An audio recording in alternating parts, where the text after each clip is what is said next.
તો મિત્રો, સામાજિક વિજ્ઞાનનું પ્રથમ જે પ્રકરણ હતું એનો પહેલો ભાગ પતી ચૂક્યો છે અને ભાગ 2 આજે અપલોડ કર્યો છે. જો તમારે જે પહેલો ભાગ જોવાનો બાકી હોય તો ડિસ્ક્રિપ્શનની અંદર લિંક આપેલી છે, તમે જઈને તમે જોઈ શકો છો. બરાબર છે. આજે આપણે આગળ વધીએ. તો ગયા વખતના ભાગ 1માં છેલ્લે આપણે સંસ્કૃતિનો અર્થ સમજ્યા હતા. આજે આગળ વધીએ તો એમ કહે છે ભારતીય સંસ્કૃતિનો વારસો એટલે આપણને આપણા પૂર્વજો તરફથી મળેલી અમૂલ્ય ભેટ. બરાબર, એટલે કે આપણા પૂર્વજો જે પણ છે એ લોકો આપણા માટે જે પણ કંઈ મૂકી ગયા છે એ આપણી શું છે, એક પ્રકારની અમૂલ્ય ભેટ કે જે આપણે એનું કોઈ પણ પ્રકારનું મૂલ્ય લગાડી શકતા નથી. બરાબર છે. અને બીજું શું કે ભારતનો ઇતિહાસ હજારો વર્ષ પુરાણો છે અને શાળાકીય અભ્યાસમાં લેવાતી દૈનિક પ્રતિજ્ઞામાં આપણે હું મારા દેશને ચાહું છું અને તેના સમૃદ્ધ અને વૈવિધ્યપૂર્ણ વારસાનો મને ગર્વ છે તેમ કહીએ છીએ. બરાબર, એટલે આપણે તમારી શાળામાં તમે પ્રતિજ્ઞા બોલતા જશો અને એ પ્રતિજ્ઞાની અંદર આ લાઈન તમે સાંભળેલી છે. બરાબર છે. આગળ જોઈએ. આ સમૃદ્ધ વારસો એટલે ભારતનું સમગ્ર વિશ્વ ને પૂર્ણ માનવ જીવનના રહસ્યોનું પ્રદાન એમ કહી શકાય. ભારતના આ વારસાને નીચે દર્શાવેલા 2 વિભાગોમાં વહેંચીને સમજીએ. બરાબર, એટલે ભારતીય વારસો આપેલો છે. બરાબર, ભારતને એક અમૂલ્ય એવો વારસો મળેલો છે, પણ એ વારસાને આપણે 2 વિભાગોમાં વહેંચીને સમજીએ. બરાબર છે. 2 પ્રકારના વારસાઓ છે. કયા કયા છે એ ચાલો જોઈએ. 2 ભાગ પાડ્યા છે. એમાંથી પહેલો ભાગ છે ભારતનો પ્રાકૃતિક વારસો અને બીજો ભાગ છે ભારતનો સાંસ્કૃતિક વારસો. એમાં પહેલો ભાગ જે છે ભારતનો પ્રાકૃતિક વારસો તે સમજીએ. પહેલો ભાગ છે ભારતનો પ્રાકૃતિક વારસો. પ્રાકૃતિક એટલે શું થાય? નેચર. બરાબર, કુદરતી હોય જે પણ વસ્તુ એ બધી શેમાં આવે? પ્રાકૃતિક ની અંદર આવે છે. બરાબર, જો એ અંદર પ્રકૃતિ, પર્યાવરણ અને માનવ જીવનની વચ્ચેના નિકટતમ સંબંધોનું પરિણામ એટલે પ્રાકૃતિક વારસો. પ્રાકૃતિક વારસો એ કુદરતની ભેટ છે. બરોબર, કુદરતી રીતે આપણને મળી આવ્યો છે. બરાબર છે. કુદરતી રીતે આપણને આ વારસો મળી આવ્યો છે. આની અંદર કોઈ પણ પ્રકારનું આપણું માનવ નિર્મિત વસ્તુ હોતી નથી. કુદરતી રીતે કુદરતી વસ્તુઓ કઈ હોય તો જોઈ કે ભારતનો પ્રાકૃતિક વારસો વિશિષ્ટ અને વૈવિધ્યભર છે. વિશિષ્ટ અને વૈવિધ્યભર. ભારતની વાત કરી છે, બીજા દેશોની નહીં. ભારત દેશની અંદર પ્રાકૃતિક વારસો એટલો મહત્વપૂર્ણ છે કે એટલો બધો વિશિષ્ટ પ્રકારનો છે કે જે આપણે જોઈએ તો એની અંદર ઘણી બધી વૈવિધ્યસભર આવેલી, ઘણી બધી વિવિધતા અંદર જોવા મળે છે. જેવી કે જેમાં ઊંચા પર્વતો, નદીઓ, ઝરણા, સાગરો, લાંબા દરિયા કિનારા, વિશાળ ફળદ્રુપ મેદાનો, ખીણ પ્રદેશો, રણોનો સમાવેશ થાય છે. બરોબર છે. તો આ બધાનો સમાવેશ થાય. બીજું, તથા વૃક્ષો, વનસ્પતિઓ, જીવજંતુઓ, ઋતુઓ, પશુ પક્ષી, પ્રાણીઓ અને વૈવિધ્યપૂર્ણ ભૂમિ દ્રશ્યો. બરોબર, આ બધાનો પણ શું થાય છે ભાઈ? એમાં સમાવેશ થાય છે. બીજું, વિવિધ પ્રકારના ખડકો, ખનિજોનો સમાવેશ થાય છે. અને આપણા સૌ પ્રકૃતિના સંતાન છીએ અને પ્રકૃતિએ આપણી આહાર, પાણી, શુદ્ધ વાયુ તેમજ નિવાસ જેવી લગભગ બધી જ આવશ્યકતાઓ માટે સુંદર વ્યવસ્થા કરી છે. બરાબર, એક પણ વ્યક્તિ ભૂખ્યો ન રહે એના માટેની બધી રીતની સગવડ છે. આપણને ખબર છે કે કોઈ પણ વ્યક્તિની મેન જરૂરિયાત કઈ તો કે રોટી, કપડાં ને મકાન. બરોબર, એની પાસે ખાવાનું હોવું જોઈએ, બીજું કપડાં પહેરવા માટે હોવા પડે અને બીજું એને રહેવા માટે એક સ્થાન હોવું પડે. ઘરનું હોય, ભાડે હોય, એ આપણે નથી જોવાનું. બરોબર, અથવા તો ફ્રીમાં હોય, જે પણ હોય, ઘરનું હોય કે કોઈ પણ પ્રકારનું સ્થાન, એને રહેવા માટેનું એક સ્થાન હોવું પડે અને બીજું રોટી, કપડાં, બરોબર છે ને મકાન. આ 3 વસ્તુ હોય એટલે કોઈ પણ વ્યક્તિ શું કરી શકે ભાઈ? પોતે જીવન આરામથી કાઢી શકે. બરોબર છે. આગળ જોઈએ.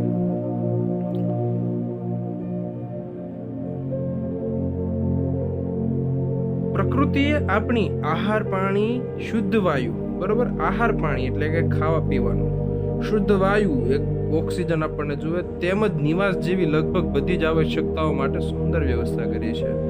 પ્રકૃતિ સાથેનો આપણો વ્યવહાર શ્રદ્ધાપૂર્વક હોવાના ઉદાહરણો પંચતંત્રની વાર્તાઓ અને બૌદ્ધ ધર્મની જાતક કથાઓમાં જોવા મળે છે. અને આપણા લોક સંગીત અને શાસ્ત્રીય સંગીતમાં પણ ઋતુઓ અને પ્રકૃતિ સાથેનો સંબંધ જોવા મળે છે. બરોબર, એટલે આપણા શાસ્ત્રીય લોક સંગીત જેની અંદર તમે તેની અંદર થોડા પ્રકારમાં શિયાળા, ઉનાળા, ચોમાસાની વાતો હશે. બરોબર, એટલે કીધું એક પ્રકારનું કુદરત જ છે ને. બીજું તો કે ભાઈ આપણા ગીતો, તહેવારો, કવિતાઓ, ચિત્રોમાં પ્રકૃતિ અને ઋતુ ચક્રનું નિરૂપણ જોવા મળે છે. અને નિસર્ગોપચાર એટલે કે નેચરોપથી આયુર્વેદિક, યુનાની જેવી ચિકિત્સા પદ્ધતિ પ્રકૃતિ પર આધારિત છે. બરોબર, એટલે આ બધી વસ્તુ તમે પહેલેથી સ્ટાર્ટ કરો. અત્યારે આધુનિક ટેકનોલોજીનો ઉપયોગ થાય છે, પણ પહેલા તો કે ટેકનોલોજી હતી નહીં, તો ત્યારે શું કરતા હતા? તો ત્યારના લોકો આ બધી વસ્તુ શેના દ્વારા કરતા હતા? તો કે એ બધી વસ્તુ એ ડાયરેક્ટ તે કુદરત દ્વારા લેતા હતા. બરોબર, કઈ વસ્તુ? તો કે એની દવાઓ છે. બરોબર, આયુર્વેદિકની દવાઓ છે. પછી તો કે ભાઈ કોઈ પણ વસ્તુ હોય બીજી, પાટાપિંડી છે. બરોબર, ખાવા માટે ફળ ફૂલ છે, રહેવા માટે ઘર છે. બરોબર, લાકડા છે, આ તે પહેરવા માટે કપડાં છે. પહેલા લોકો કયા કપડાં પહેરતા? તો કેળના પાંદડા છે. પછી શણના જે ઉપર શણના ઝાડની જે છાલ હોય એ છાલ પોતે પહેરતા હતા. બરોબર, એટલે આ બધી વસ્તુ એને ક્યાંથી મળતી હતી? કુદરત તરફથી મળતી હતી. આગળ જોઈએ. અને આ બધી વાતો આપણને પંચતંત્રમાં એમાં બધી જગ્યાએ મળી રહેતી હતી. આગળ જોઈએ.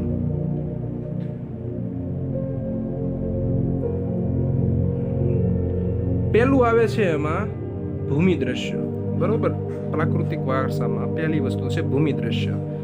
ભૂમિ આકારો દ્વારા અનેક ભૂમિ દ્રશ્યોનું સર્જન જોવા મળે છે. બરોબર, ભૂમિ દ્રશ્ય કેવી રીતે સર્જાય ભાઈ? તો ભૂમિના આકાર જેવો એવી જેમ પ્રકારમાં આપણને આકાર મળી રહે એવા પ્રકારમાં ભૂમિ દ્રશ્યો સર્જાય. બરોબર, દાખલા તરીકે હિમાલય પર્વત એ ભૂમિ આકાર છે. અને હિમાલય અનેક પ્રકારની ઉપયોગી વનસ્પતિ, ખનિજો, અવનવા પશુ પંખી અને શિખરો બરફથી છવાયેલા રહે છે. તેનાથી મોટી નદીઓ બારે માસ ભરપૂર પાણીથી સમૃદ્ધ રહે છે. બરોબર, અને તરાઈના જંગલો પણ ત્યાં આવેલા છે. અને હિમાલયમાં અમરનાથ, બદ્રીનાથ, કેદારનાથ જેવા યંત્રોના સ્થળો, નંદાદેવી જેવા શિખરો પણ આવેલા છે. ભારત માટે હિમાલયનું મહત્વ કેવું છે ભાઈ? ઘણું છે. બરોબર, કારણ કે હિમાલય એક એવી વસ્તુ છે, એ આપણે આવશે હજી આગળ સમાજમાં જ આવે છે કે ભાઈ બે આપણી જે પણ પ્લેટો છે પૃથ્વીની, બરોબર, એ અથડાતા કેટલીક જગ્યાએ મહાસાગરો રચાણા અને કેટલીક જગ્યાએ ઊંચા પર્વતો થઈ ગયા છે. બરોબર, એટલે આપણી જે બે પ્લેટો હતી અથડાણી એમાંથી આપણે હિમાલય ઉત્પન્ન થયો છે. બરોબર, હિમાલય ઉત્પન્ન જે થયો એ હિમાલય ઉત્પન્ન થયા બાદ ત્યાં ઘણી બધી પ્રકારની હિમાલય ઉત્પન્ન એટલે કોઈ પણ બે પ્લેટ આપણે અથડાણી. બરોબર છે, બે પ્લેટ અથડાય છે અને ત્યાં જે છે ડુંગરનો શું થાય છે ભાઈ? રચાય છે. બરોબર, ડુંગર એ ક્રિએટ થાય છે ત્યાં. તો એ ડુંગરાઓ જે છે શેના? હિમાલયના. એની અંદર કઈ કઈ વસ્તુ આવેલી? તો એની અંદર નદીઓ આવેલી છે જે બારે માસ શું હોય? પાણીથી સમૃદ્ધ હોય. અંદર પાણી તો હોવાનું છે, કારણ કે જો પાણી છે. બીજું તો કે હિમાલયની અંદર બરફ છે. બરોબર, હવે જો પાણી થોડું કે ખૂટશે અથવા તો થોડીક એની ગરમી વધશે તો શું થાય છે ભાઈ? ઓલો જે બરફ જે છે ને એ રોહિત શું કરશે ભાઈ? તો કે ઓગળી જશે થોડોક. બરોબર, એને એમ નથી ખબર પડતી કે ભાઈ નદીમાં પાણી ઓછું છે તો હું જાઉં. એની અંદર જે પણ કઈ બરફ છે એ થોડી કઈ ગરમી આમ તેમ થાય, ઉનાળો આવે તો એ બરફ શું થાય ભાઈ? ઓગળશે, પાણીમાં રૂપાંતરિત થશે, નદીની અંદર વહેવા લાગશે. બરાબર, એટલે શું થાય છે ભાઈ? બારે માસ સમૃદ્ધ રહેશે પાણીથી. આગળ જોઈ. તરાઈના જંગલો છે ભાઈ ત્યાં. બીજું અમરનાથ, બદ્રીનાથ, કેદારનાથ જેવા યાત્રાના સ્થળો છે, બધા હિમાલયમાં જાય છે યાત્રા કરવા માટે. નંદાદેવી જેવી શિખરો છે, આખી હિમશિલા, ત્યાં હિમશિખર છે કે લાઈન શ્રેણી છે આખી. અને ભારત માટે હિમાલયનું મહત્વ ઘણું છે. નદીઓ બીજો નંબર ઉપર છે. નદીઓ પ્રાચીન કાળથી નદીઓ પ્રાકૃતિક માર્ગ પૂરો પાડતી રહી છે. ભારતીય સંસ્કૃતિ સિંધુ અને રાવી નદીના કિનારે પાલન પોષણ પામી છે. બરોબર, એટલે સિંધુ અને રાવી ખીણ જે છે, બરોબર, રાવી નદી જે છે એની આજુબાજુ જે પણ કઈ સંસ્કૃતિ હતી એ કઈ હતી ભાઈ? તો સિંધુ ખંડની સંસ્કૃતિ. બરાબર, મોહેન્જોદારોની જે પણ કંઈ તમે જોયું હોય તો ફોટા ની બધા તમે જોયા હશે, એનું મૂવી જેવું છે. બરાબર છે. આગળ જોઈ. એટલે આ બધી વસ્તુ પ્રાચીન કાળથી જ નદીઓના કિનારે જ બધા પહેલા રહેવાટ કરતા હતા. પહેલા પોતે જ ત્યાં રહેતા હતા, કારણ કે એ લોકોને એમ નહોતી ખબર કે આપણે દૂર રહી તો આપણે આમ થાય તેમ થાય. એ લોકોને એટલો પહેલાના જમાનામાં એવો ખ્યાલ હતો નહીં, કારણ કે પોતાના ગામ નદી કિનારે હોવાના કારણે સારી રીતે ખેતી કરી શકે. બીજું તો કે ભાઈ પોતે ખાવા માટે ફાફા ન પડે, કોઈ પણ પ્રકારનો પાક છે ત્યાં સરખી રીતે ઉગે, બરોબર છે. તો એના માટે એ લોકો શું કરતા હતા, તો કે નદીના કિનારે જ પોતે રહી જતા હતા, બરોબર. નદીના કિનારે જ પોતે રહેતા હતા. તો એના માટે એ લોકોએ શું કર્યું, તો કે ભાઈ નદી કિનારે રહેવાને કારણે સિંધુ ખીણની સંસ્કૃતિ અને એવી બધી જુદી જુદી પણ લોથલ છે, બરોબર, એ જુદી જુદી સંસ્કૃતિ આપણને મળી આવી છે. કોના કારણે, તો કે નદીના કારણે. આપણને ખબર કે જૂના જમાના લોકો નદીના કાંઠે રહેતા હતા, તો આપણે શું કરીએ, નદીના કાંઠે આપણે થોડુંક ખોદકામને જે તે પણ કાંઈ જે શોધખોળ કરવા માટેની પ્રક્રિયા છે એ કરીએ તો આપણને જૂના જમાનાની બધી વસ્તુ મળી રહેતી, બરોબર. અત્યારે હાલની વાત નથી, જ્યારે આ સિંધુ ખીણની આપણને સંસ્કૃતિ મળી આવી, બરોબર. સિંધુ ખીણના આપણે જે પણ કાંઈ નગરો હતા જુદા જુદા, બરોબર, એ આપણને મળી આવ્યા. તો આવી રીતે જ મળ્યા હતા, નદી કિનારે આવી રીતે ખોદકામ કરીને, બરોબર છે. આગળ જોઈએ નદીઓ કઈ કઈ છે આપણી પાસે, તો જોઈ સિંધુ, ગંગા, યમુના, સરસ્વતી, નર્મદા, ગોદાવરી, કૃષ્ણ, કાવેરી જેવી લગભગ બધી જ નદીઓ ભારતના લોકજીવન પર પ્રગાઢ અસરો ઉપજાવે છે. પીવાનું પાણી, વપરાશનું પાણી, સિંચાઈ, વીજળી, ખેતી, જળમાર્ગ જેવી આપણી મહત્વની જરૂરિયાતો સંતોષવામાં નદીઓનું સ્થાન અગ્રીમ છે. બીજું કે તે ઉપરાંત માટીના વાસણો, મકાનો, લીપણ તથા ઉદ્યોગોના વિકાસ માટે પણ માનવીએ નદીના પાણી ઉપર આધારિત રહેવું પડ્યું છે. અને આમ નદીઓએ ભારતીય પ્રજા જીવનને સમૃદ્ધ બનાવ્યું છે, બરાબર. એટલે ટૂંકમાં કોઈ પણ માણસ છે એની અંદર કઈ પણ પ્રકારની પ્રગતિ છે તો એનો મોસ્ટ ઓફ પહેલો પાયો કયો છે, તો કે પહેલો પાયો છે નદી, બરોબર. કારણ કે નદી છે તો તે કોઈ પણ વસ્તુ છે એની અંદર શું આવે છે ભાઈ, સક્સેસ એની અંદર ટૂંકમાં એક પ્રકારનું ફેલ્યુર ન થતું, બરાબર છે. પોતે એની પ્રોગ્રેસ એની વધતી જાય છે. કોને કારણે? નદીઓને કારણે. અત્યારે આપણને નદીઓનું મહત્વ બહુ નથી લાગતું, બરોબર છે, પણ નદી જે છે એના કારણે આપણને ઘણો બધો લાભ થઈ શકે છે. આગળ જોઈએ આપણે કે ભાઈ આમ નદીઓ ભારતીય પ્રજા જીવનને સમૃદ્ધ બનાવ્યું છે આપણા ભારતની પ્રજા જીવનને. આપણી સંસ્કૃતિમાં પ્રાચીન કાળથી નદી કિનારાના ઉષા અને સંધ્યાના વિવિધ ભૂમિ દ્રશ્યો દ્વારા ભરપૂર સૌંદર્ય, કલા, શુદ્ધ અને કૌશલ્યનો વિકાસ પણ આ પ્રકૃતિના વારસામાંથી મળ્યો છે. તેથી આપણે નદીને લોક માતાનું બહુમાન આપ્યું છે, બરોબર છે. શું કહે છે ભાઈ કે નદી કિનારે આપણે તમે બેઠા હો ત્યારે ત્યાંથી કદાચ સમજી લ્યો કે સૂર્ય ઉગે છે, અથવા તો આખા દિવસની વાત છે, સૂર્ય સવારમાં ઉગે છે અથવા તો સાંજે આથમે છે. એ સમયે જો તમે નદી કિનારે હો તો એ સમય ભૂમિ દ્રશ્ય માટે સૌથી સારામાં સારો, કારણ કે એ વાદળા જે છે તેની જે પ્રકાશ જે છે, જાંબલી, લીલા, પીળા, એ બધા પ્રકાશ તમને નદીની અંદર દેખાય છે અને બધા પ્રકારે આપણને જે છે એ સૌંદર્ય મળી આવે છે. આગળ જોઈએ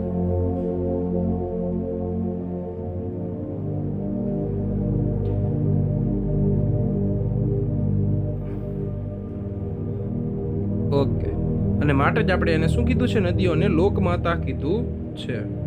વનસ્પતિ જીવન એટલે વેજીટેશન એટલે આપણી જે પણ કાંઈ વૃક્ષો છે, આપણા કોઈ પણ પ્રકારના ખાવા પીવાની આપણે વનસ્પતિ ઉગાડતા, ટૂંકમાં બધી પ્રકારની વનસ્પતિ, લીલોતરી જેટલી પણ છે એ બધી.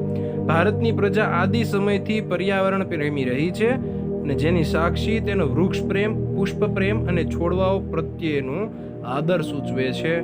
માણસ, પ્રાણી, પશુ પક્ષીના આહાર માટે વનસ્પતિ પર આધાર રાખવો પડે છે અને ભારતમાં વડ, પીપળો, તુલસી વગેરેની પૂજા, ધૂપ દીપ કરવામાં આવે છે.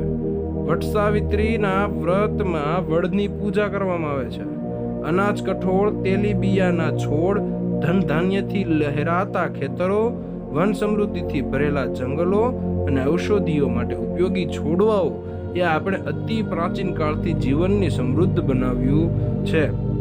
એટલે આપણને ખબર છે પ્રાકૃતિક વારસો ક્યારે કહેવાય કે એની અંદર વનસ્પતિ હોય. ખાલી ડુંગરા અને નદી વહેતી હોય તો એ પ્રાકૃતિક આપણી કુદરતને કરવું શું? આપણે મેન વસ્તુ આપણી શું છે એની અંદર? તો એ છે વનસ્પતિ, બરોબર છે. વૃક્ષો હોય, છોડ હોય, બરાબર, જુદા જુદા પ્રકારના ફૂલો હોય, ફળના ઝાડ હોય, શાકભાજીના ઝાડ હોય, પછી ઔષધિના ઝાડ હોય અથવા છોડ હોય, વેલા હોય, બરોબર. તો આપણે ઈ કુદરત કામનું. બાકી તમે જો તો ડુંગર તો આપણે વેરાન દુષ્કાળ જે છે ત્યાં પણ હોય છે, બરોબર છે. નદીઓ તો બધી જગ્યાએ વહે છે, પણ એવું જરૂરી નથી કે ત્યાં આજુબાજુ વનસ્પતિ હોય જ. ઠીક છે. એટલે હિમાલયમાં તમે જાશો તો હિમાલયની અંદર લીલોતરી ઓછી હશે શિયાળાના સમયમાં હિમાલયમાં બરફ હશે અને ત્યાં નદી વહેતી હશે. તો એનો મતલબ શું? ત્યારે તમે ઈ નદીની અંદર તમે કઈ કરવાના છો? હિમાલયની નદીમાં તમે પાણીનો ઉપયોગ કરશો, બરોબર. તમે એમાં કઈ નાવા નથી જવાના, બરોબર. એનો ડાયરેક્ટ તમે પીવામાં ઉપયોગ નહીં કરી શકો, એટલું ઠંડુ પાણી, બરોબર છે. તો કેટલીક જગ્યાએ તમે પાછા પડો છો કે ભાઈ ડાયરેક્ટ ખાલી એક વસ્તુ તમને મળી આવે ને તો એ તમારી કઈ કામની નથી. આખું કુદરત તમારે એક સાથે ઉપયોગ કરવું પડે, બરોબર.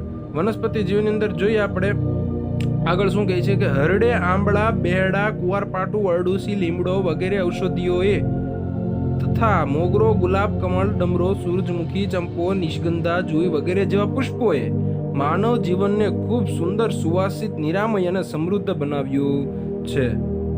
આગળ જોઈએ. આમ ભારતના સામાજિક ધાર્મિક જીવન પર વનસ્પતિનો અસરકારક પ્રભાવ રહ્યો છે, બરોબર. એટલે કોઈ પણ પ્રકારનું જીવન અથવા તો કોઈ પણ પ્રકારનો માનવી હોય એને એક વસ્તુ તો જોવે જ તે કઈ તો કે વનસ્પતિ વગર તે પોતાનું ગુજરાન ચલાવી શકે નહીં, બરોબર છે. ચોથો પોઈન્ટ કયો કે તો વાઇલ્ડ લાઈફ એટલે કે વન્યજીવનમાં એમાં તમને ખબર પડી ગઈ છે બધા પ્રકારના પ્રાણીઓ. એટલે કયા પ્રકારના પ્રાણીઓ હશે તો જોઈએ. પ્રાચીન સમયથી ભારત દેશ પ્રકૃતિ પ્રેમી હોવાની સાથે સાથે પ્રાણી પ્રેમી સંસ્કૃતિ ધરાવતો દેશ છે. વાઘ, સિંહ, હાથી, ગેંડો, શિયાળ, રીંછ, હરણ, રોદ, સાબર, સસલા, અજગર, સાપ, નાગ, નોળિયા, ઘો, શાહુડી જેવા અનેક જીવો જોવા મળે છે. વિશ્વમાં એશિયાઈ સિંહો માત્ર ગુજરાતના ગીરના જંગલોમાં જોવા મળે છે. અને આપણી ધાર્મિક માન્યતાઓમાં લોકો કેટલાક વન્યજીવોને વાઘ, મોર, મગર, ગરુડ વગેરેને દેવ દેવીઓના વાહન તરીકે સ્થાન આપ્યું છે. એટલે આપણા જીવનની અંદર આ એટલા બધા વાઘ, મોર, મગર, ગરુડ એ બધા છે ને એ આપણા જીવનમાં આપણે શું કહીએ કે ભાઈ એ તો દેવી દેવીઓના આપણે દેવ દેવીઓ છે. એ પોતે શું રાખતા હતા? આવા બધા પ્રાણીઓને તો વાહન રાખતા હતા. તમે જોયા છે ઘણા બધાને. જો આપણે વાઘ જોઈએ તો માતાજી રાખે, મોર તો એ પણ માતાજી રાખે છે, મગર માતાજી રાખે, ગરુડ વિષ્ણુ ભગવાનનું છે, બરોબર. તો આવા જુદા જુદા પ્રકારના પ્રાણીઓ પણ શું કરે છે ભાઈ? રાખે છે બધા આપણા દેવી દેવીઓ. એ આપણી માન્યતા છે. આપણી રાષ્ટ્ર મુદ્રામાં પણ 4 સિંહ છે, બરોબર. વન્યજીવન આપણી રાષ્ટ્ર મુદ્રાની અંદર પણ દેખાઈ આવે છે. બીજો એક ઘોડો છે, નીચેની બાજુ તમે જોશો તો હાથી છે તથા બળદની આકૃતિ મૂકીને તેનું મૂલ્ય આંક્યું છે. વળી આ વન્યજીવોની રક્ષા માટે અભયારણ્યો બનાવી તેમના જીવનની સુરક્ષા માટે કાયદા પણ ઘડેલ છે, બરાબર છે. એટલે એના માટે કાયદા પણ ઘડે વન્યજીવન રક્ષા માટે. ઉદાહરણ તરીકે આપણે ગીરની અંદર જો તો ગીરની અંદર આપણે શું છે ભાઈ? સિંહ છે. તો સિંહનું અભયારણ્ય છે, બરાબર, સાસણગીર. તો ત્યાં સિંહનું અભયારણ્ય છે. તો એની સુરક્ષા માટે કાયદા પણ ઘડવામાં આવેલા છે, બરાબર. થોડા કાયદા હોતા ઘડવામાં આવ્યા છે કે ભાઈ આટલી આ જગ્યા છે આ સિંહ માટે છે, આને અંદર કોઈ શિકાર ન કરવો, કોઈએ બીજું કઈ શું કહેવાય અંદર કચરો ન ફેલાવો, બધી વાત અંદર કરી દે છે એ લોકો, બરોબર છે. અંદર કેટલાક કાયદા બનાવે કે ભાઈ આની અંદર આ પ્રકારના નિયમો છે એનું પાલન કરવું, બરોબર. આ આપણો હું તો ભારતનો પ્રાકૃતિક વારસો. હવે આપણે જોઈએ છીએ ભારતનો સાંસ્કૃતિક વારસો, બરોબર છે. જોઈએ ચાલો. ભારતે જગતને વિવિધતાપૂર્ણ અને સમૃદ્ધ વારસાની ભેટ આપી છે. સાંસ્કૃતિક વારસો એટલે માનવ સર્જિત વારસો. માનવીએ પોતાના ગુણે, બુદ્ધિ, ચાતુર્ય, આવડત અને કલા કૌશલ્ય દ્વારા જે કંઈ પ્રાપ્ત કર્યું કે તેનું સર્જન કર્યું તેને સાંસ્કૃતિક વારસો કહેવાય છે.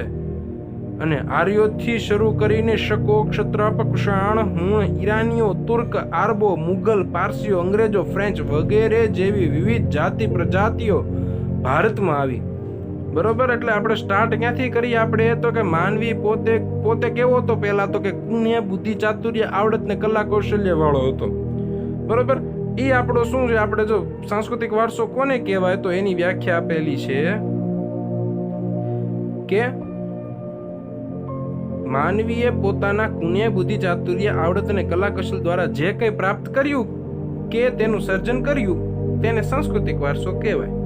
બરાબર.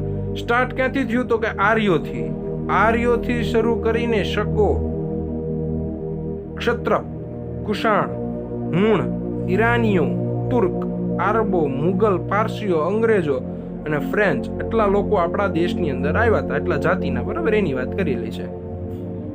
આ બધે વચ્ચે થયેલા આદાન પ્રદાનથી ભારતીય સંસ્કૃતિ સમૃદ્ધ બની. બરોબર. એટલે એવું નથી કે આપણી ખાલી સંસ્કૃતિ આપણે પકડી જ રાખી છે. બરોબર. આપણે આદાન પ્રદાન કરેલો, આપણી સંસ્કૃતિ આપી છે બીજા લોકોને, એની સંસ્કૃતિ આપણે લીધેલી વતન છે. જેમ કે આપણે પહેલાના સમયમાં શું ધોતી કુર્તા પહેરતા હતા, હજી આપણે પહેરીએ છીએ. જો મોટી ઉંમરના કેટલાક લોકો છે એ પહેરે છે, બાકી અત્યારે આપણે શું કરી લીધું છે? તો કે પશ્ચિમી સંસ્કૃતિ અપનાવી લીધી છે. બરોબર છે. આગળ જોઈ. પ્રાગ ઐતિહાસિક સમયથી ભારત વિશ્વની પ્રજાઓને સાંસ્કૃતિક વારસાઓની ઘણી બધી બાબતોની ભેટ આપી છે. ઉદાહરણ તરીકે શિલ્પ સ્થાપત્યની કળા આશરે 5000 વર્ષ જેટલી પ્રાચીન છે અને જેમાં સિંધુ ખીણ સંસ્કૃતિના પુરાતન અવશેષોને ગણી શકાય છે. બરાબર. આપણે આપેલું છે વિશ્વને કે ભાઈ જૂના જમાનાની અંદર આવું બધું લોકો કરતા હતા. એ આપણને ક્યાંથી મળ્યું હતું? તો આજે પણ કઈ ખોદકામ કરેલું હતું. બરાબર. એની અંદર જે પણ કઈ અવશેષો મળ્યા એ બધાની વાત કરેલી છે. આમાં કહે છે હું બીજું તો કે ભાઈ 5000 વર્ષ જેટલી પ્રાચીન જે પણ કહે છે શું સંસ્કૃતિ, એ આપણને એની અંદર આપણે સિંધુ ખીણની સંસ્કૃતિ પણ શું કરીએ કે એડ કરીએ કે એમાંથી જે પણ કઈ અવશેષો મળ્યા છે આપણે એની અંદર એડ કરી શકીએ. બરોબર. આગળ જોઈ. જેમ કે તેમાંથી મળી આવેલ દેવ દેવીઓની પ્રતિમાઓ, માનવ શિલ્પો, પશુઓ તથા રમકડા તેમજ દાઢીવાળા પુરુષનું શિલ્પ. જો બાજુમાં ફોટો આપેલો છે, દાઢીવાળા પુરુષનું શિલ્પ અને નર્તકીની મૂર્તિ જોઈને આપણને આપણા સંસ્કૃતિ વારસા પ્રત્યે સ્વાભિમાન અને ગૌરવની લાગણી જન્મે. બરોબર. આ બધી વસ્તુ આપણા ભારતની છે અને આ ભારતની અંદર બનેલું છે અને બહારના દેશના લોકો આ બધી વસ્તુ જોવા માટે આવે છે, એની ઉપર રિસર્ચ કરવા માટે આવે છે. તો આપણને એનું શું થાય છે ભાઈ? તો કે ભાઈ ગર્વ થાય છે. બરોબર. આગળ જોઈએ. આ જ ક્રમમાં મૌર્ય યુગની ઊંડા કમળની આકૃતિ ઉપર સિંહ અને વૃષભનું શિલ્પ, બુદ્ધની પ્રજ્ઞા પારમિતાનું શિલ્પ, બીજું સારથની ધર્મચક્ર પર્વતવાળી મહાત્મા ગૌતમ બુદ્ધની પ્રતિમા અને તે પછીના કાલખંડની જૈન તીર્થકારોની પ્રતિમાઓનો રાષ્ટ્રકૃત રાજાઓના સમયની ઇલોરાની ગુફાઓ નિહાળતા આપણને આપણી સંસ્કૃતિ વારસા પ્રત્યે આદર અને ગર્વ અનુભવાય છે. બરોબર. એટલે આપણી સંસ્કૃતિની અંદર કેટલા પ્રકારના આવા વસ્તુઓ છે, એટલી બધી વસ્તુઓ છે સાંસ્કૃતિક કે આપણને ગર્વ થાય કે ભાઈ એટલી બધી વસ્તુઓ છે એ તે ઇન્ડિયામાં. બરોબર. અને બહારના લોકો આને જોવા આવે છે અને આપણે ક્યાં જઈએ કે ભાઈ અમારે બહારના દેશમાં જવું. બરોબર છે. એટલે આપણે અહીંયા એવું છે. જોઈએ આગળ. આપણા સાંસ્કૃતિક વારસામાં મંદિરો, શિલાલેખો, સ્તૂપો, વિહારો, ચૈત્યો, મકબરા, મસ્જિદો, કિલ્લાઓ, ગુંબજો, રાજમહેલો, દરવાજા, ઇમારતો, ઉત્ખનન કરેલા સ્થળો તેમજ ઐતિહાસિક સ્મારકોનો સમાવેશ કરી શકાય છે. આપણા સ્વાતંત્ર્ય સંગ્રામના ઐતિહાસિક સ્થળો જેવા કે સાબરમતી આશ્રમ, દાંડી, બારડોલી, વર્ધા, શાંતિનિકેતન, દિલ્હી વગેરે પણ સાંસ્કૃતિક વારસા તરીકે ઓળખી શકાય છે. અને ભાષા, લિપિ, અંકો, શૂન્યની શોધ આપણા દેશમાં ગણિત, પંચાંગ, ખગોળ, લોખંડ, સાહિત્ય, ધર્મ, યુદ્ધશાસ્ત્ર, રથ, રાજ્યશાસ્ત્ર, પ્રાણીશાસ્ત્ર, વનસ્પતિશાસ્ત્ર, વાસ્તુશાસ્ત્ર, ધર્મો, ગણતંત્ર, ન્યાયતંત્ર, વિધિ વિધાન, પર્યાવરણ, સુરક્ષા આદિ ઘણી મહત્વની શોધો પણ ભારતમાં જ થઈ હતી. બરોબર. એટલે આ બધી જેટલી પણ વસ્તુ છે એ બધી ભારતની અંદર આવેલી છે. બરોબર. એટલે આપણો સાંસ્કૃતિક વારસો ખૂબ જ કેવો છે ભાઈ? મહાન છે અને વિશાળ છે. બરોબર. તમે આ બધી વસ્તુ તમે જોવા જાઓ તો તમારું એક લાઈફ પણ શું પડે? ટૂંકી પડે. એક જીવન પણ ટૂંકું પડે. બધી વસ્તુ એક સાથે તો તમે જોઈ જ ન શકો, આટલી ઇન્ડિયામાં વસ્તુઓ છે. બરોબર છે, નાનામાં નાની જોવો તોની વાત છે. હવે આપણે જોઈ ગુજરાતનો સાંસ્કૃતિક વારસો. બરાબર, સાંસ્કૃતિક, પૌરાણિક અને પુરાતત્વીય મહત્વ ધરાવતા સ્થળોમાં લોથલ એટલે કે ધોળકા તાલુકો, રંગપુર એટલે કે લીંબડી તાલુકો, સુરેન્દ્રનગર જિલ્લો. બરોબર, લીંબડી તાલુકો જે છે રંગપુર અહીંયા આવેલો, ધોળાવીરા કચ્છ જિલ્લો, રોજડી અથવા શ્રીનાથગઢ રાજકોટ જિલ્લો વગેરે મુખ્ય છે. બરોબર, આ બધા સાંસ્કૃતિક, પૌરાણિક અને પુરાતત્વની અંદર. વડનગરનું કીર્તિ તોરણ, જુનાગઢમાં આવેલો સમ્રાટ અશોકનો શિલાલેખ, મોઢેરાનું સૂર્ય મંદિર, ચાંપાનેરનો દરવાજો, સિદ્ધપુરનો રુદ્રમહાલય, વિરમગામનું મુનસર તળાવ, અમદાવાદમાં જામા મસ્જિદ, ઝૂલતા મિનારા, સીદી સૈયદની જાળી, હઠીસિંહના દહેરા, પાટણનું સહસ્લિંગ તળાવ, વડોદરાનું રાજમહેલ, જુનાગઢનો મહાબતખાનનો મકબરો, નવસારીની પારસી અગિયારી વગેરે ઐતિહાસિક મહત્વ ધરાવતા જોવાલાયક સ્થળો છે. એટલી વસ્તુ તો ખાલી ગુજરાતમાં જ છે. ધાર્મિક મહત્વ ધરાવતા સ્થાનોમાં દ્વારકાનું દ્વારકાધીશ મંદિર અને જગતગુરુ શંકરાચાર્ય શારદા પીઠ, 12 જ્યોતિર્લિંગો પૈકીનું સોમનાથ મંદિર. ઉત્તર ગુજરાતમાં અંબાજી બનાસકાંઠા જિલ્લામાં, બહુચરાજી મહેસાણા જિલ્લામાં અને મહાકાલી માતાજી પાવાગઢ જિલ્લામાં, પાવાગઢ પંચમહાલ જિલ્લામાં. મીરાદાતાર ઉનવા મહેસાણો, જૈન તીર્થ પાલીતાણા ભાવનગર, રણછોડ રાયજી મંદિર ડાકોર ખેડા જિલ્લામાં અને શામળાજી અરવલ્લી જિલ્લામાં વગેરે તીર્થ સ્થાનો ગણાવી શકાય છે.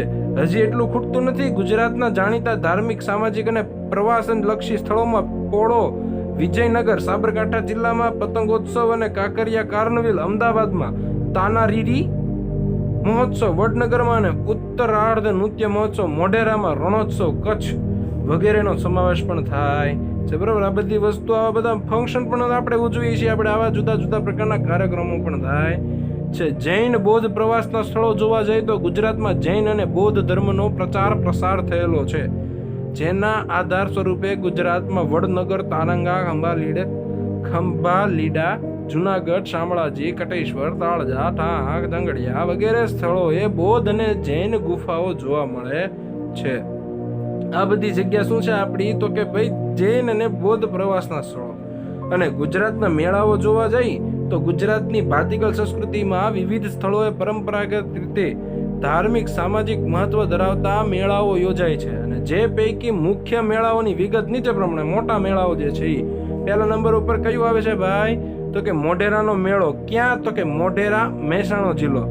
મેળાની તિથિ અને મેળાનો સમય તો કે શ્રાવણ વદ અમાસ ત્યારથી સ્ટાર્ટ થાય મેળો. બરોબર છે, શ્રાવણ વદ અમાસ ક્યારે આવે તો આ કેલેન્ડરની અંદર જોઈ લેવું કયા મહિનામાં આવે, કયા મહિનાના આસપાસ આવે.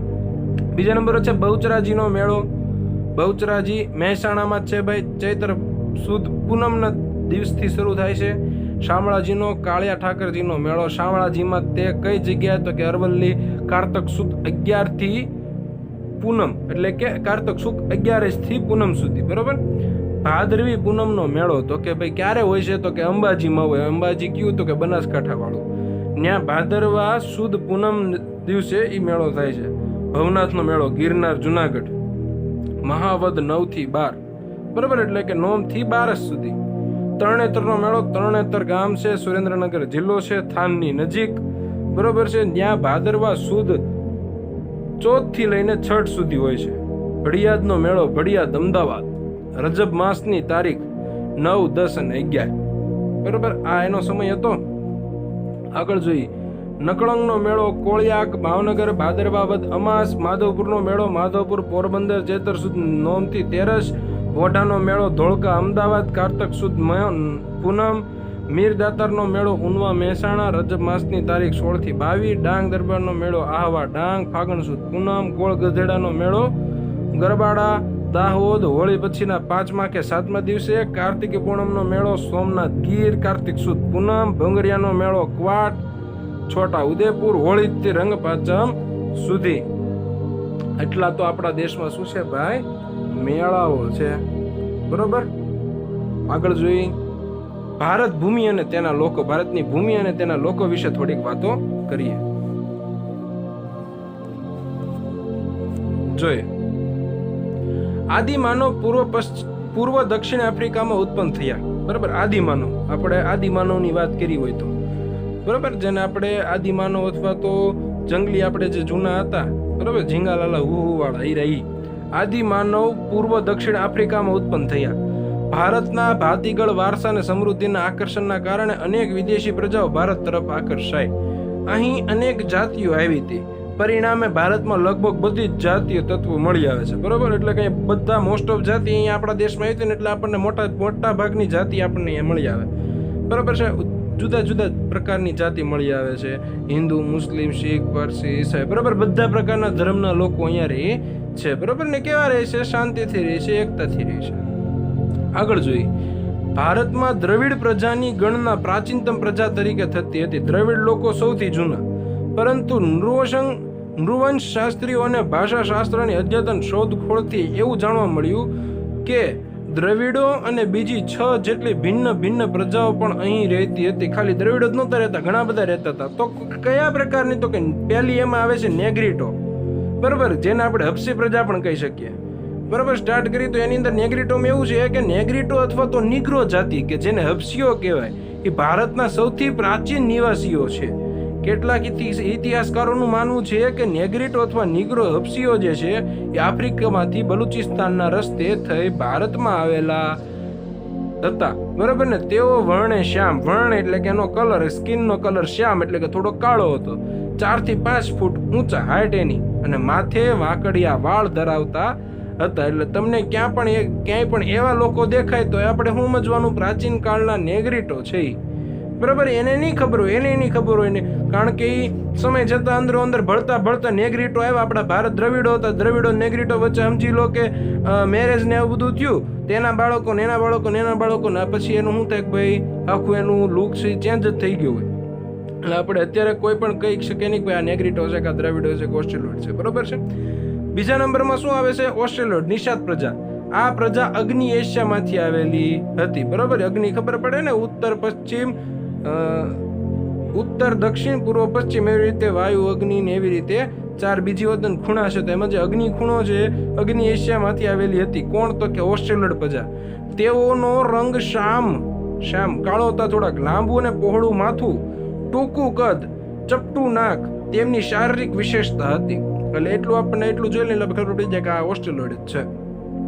ભારતમાં આવેલા આર્યો તેને નિષાદ કહેતા અને ભીલી પ્રજા માટે નિષાદ શબ્દ પ્રયોજવામાં આવતો હતો. અને ભારતની કોલ અને મુંડા જાતિ, અસમની ખાસી પ્રજા, નિકોબાર અને બ્રહ્મદેશ એટલે હાલનું મ્યાનમાર જે છે એને બ્રહ્મદેશ કહે છે ની જાતિઓમાં આ પ્રજાના લક્ષણો વિશેષ જોવા મળે છે. બરોબર, એટલે અત્યારે હાલમાં તમે ત્યાં જાઓ તો આવા પ્રકારના કેટલાક લોકો તમને ત્યાં જોવા મળશે.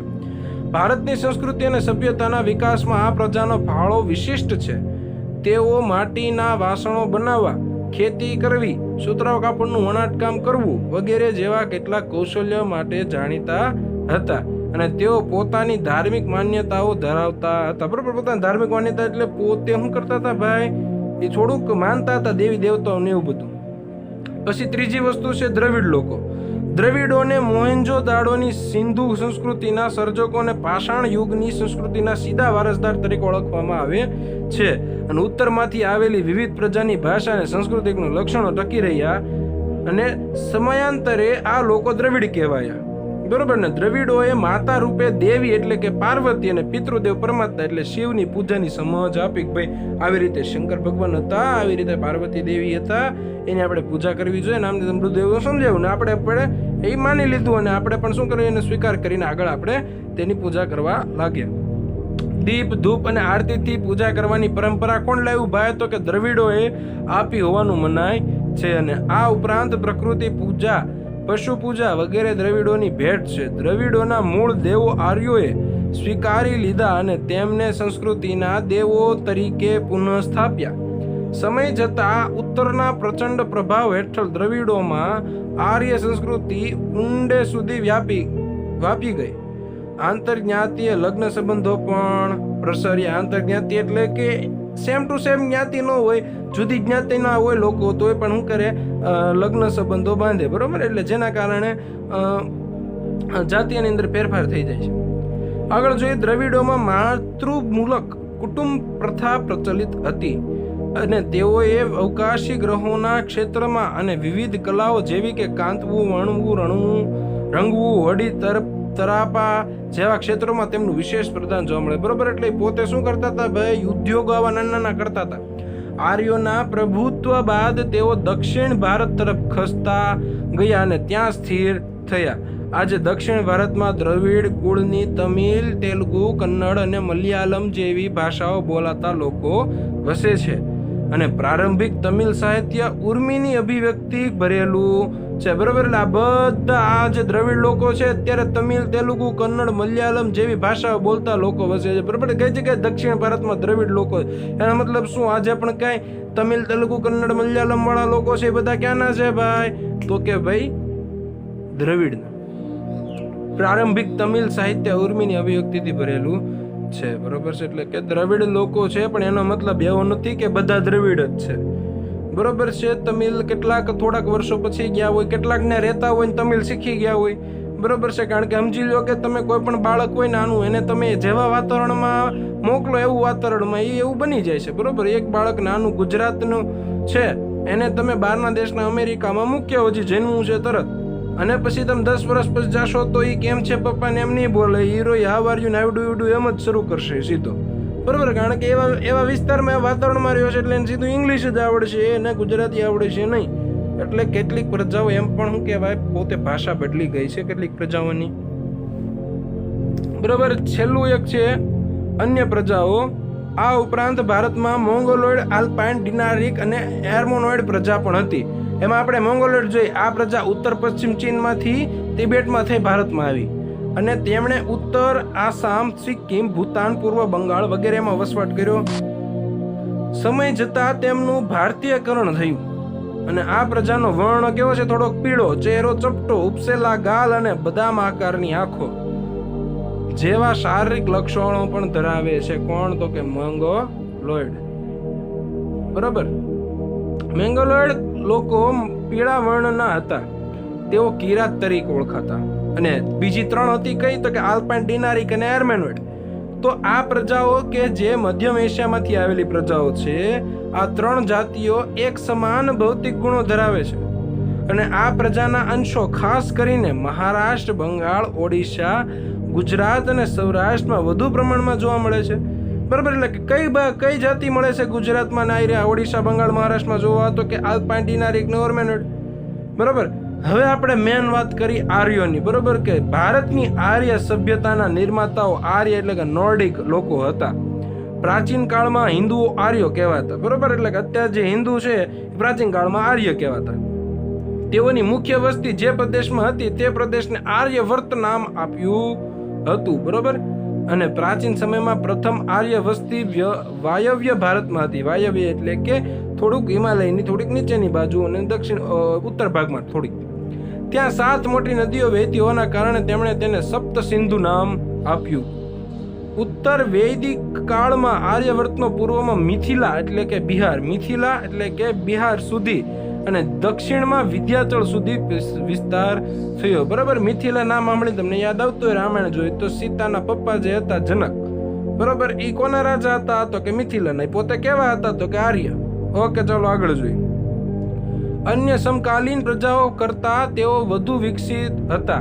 આર્ય ભરત રાજા કે ભરત કુળના નામ પરથી આ વિશાળ પ્રદેશ ભરત ભૂમિ, ભરતખંડ, ભારત વર્ષ કે ભારત જેવા નામોથી ઓળખવા લાગ્યો. બરાબર, એટલે ભારત વર્ષ જે છે કોના ઉપરથી પડ્યું હતું? તો કે ભરત રાજા કે ભરત કુળના નામ પરથી પડ્યું હતું. બરાબર, હવે આ ભરત કોણ? તો કે ભાઈ રામાયણ વાળા ભરત નહીં. બરોબર, આ ભરત એના ઘણા વર્ષો પછી આવ્યા હતા. આગળ જોઈએ. આર્ય પ્રકૃતિ પ્રેમી હતા. તેઓ વૃક્ષો, પહાડો, સૂર્ય, વાયુ, નદીઓ, વરસાદ વગેરેની પૂજા આરાધના કરતા હતા. તેમણે આ દરેકની સ્તુતિઓ, રૂચાઓ એટલે કે જે પણ પ્રકારની લોકો પ્રક્રિયા કરતા હોય, બરોબર, પૂજાના જે તે પણ કહે છે ની રચના કરી હતી. સમય જતા વેદ પઠન પ્રચલિત બન્યું અને સમયાંતરે તેમાંથી ધાર્મિક વિધિઓ શરૂ થઈ અને તે પછી યજ્ઞાદિ ક્રિયાઓ ભારતમાં શરૂ થઈ.